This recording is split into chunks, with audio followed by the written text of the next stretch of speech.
இதெல்லாம் வர நடந்திருக்கா? அதான் கோவம் வரக்கூடாதுன்னு பிபி டேப்லெட்டை கொடுத்து முன்னாடியே ஆஃப் பண்ணிருக்கியா?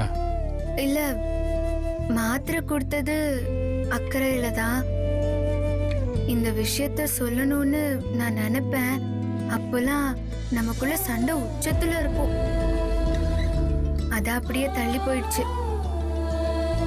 ஆக்சுவலா உங்களுக்கு என் மேல இருக்கிற கோபத்துக்கு காரணமே மதுவை நீங்க லவ் பண்ணதுதான்.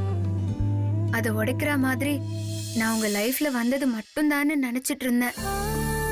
அதுக்கப்புறம் தான் வேற ரீசன்ஸும் இருக்குன்னு தெரிஞ்சது. ஆனாலும் மதுவை பத்தி நான் தெரிஞ்சுக்கணும் இப்பவே. ப்ளீஸ்.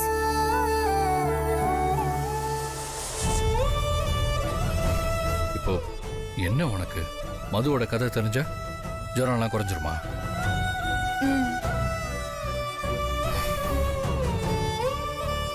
சரி சொல்றேன்.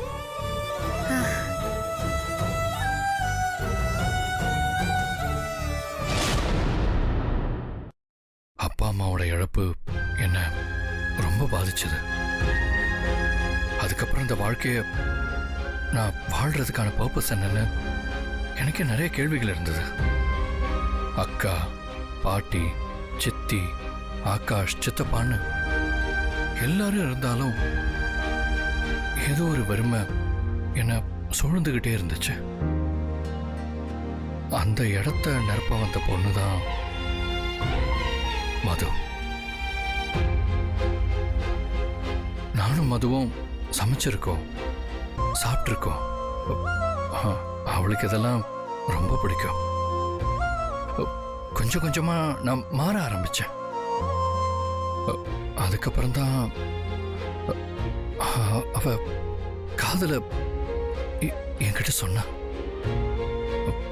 எனக்கும் அதை மறுக்க தோணல.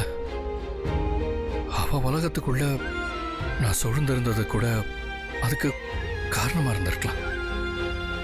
அதுக்கப்புறம் என்கிட்ட நிறைய சேஞ்சஸ் நான் உணர்ந்தேன். வீட்டுக்கு அவளை கூட்டிட்டு வந்து இன்ட்ரடியூஸ் பண்ண. எல்லாருக்கும் மதுவை ரொம்ப பிடிச்சிருந்துச்சு. ஆனா மது வீட்டில் எங்க லவ்வ சொல்லி எப்படி கன்வின்ஸ் பண்றதுன்னு தெரியாம அவ பயந்துட்டு இருந்தா. ஆனாலும் நான் அவளை எப்படியாவது சமாதானம் பண்ணி கூட்டிட்டு வருவேன்னு சொல்லிட்டு ஒரு நாள் கிளம்பி போனா.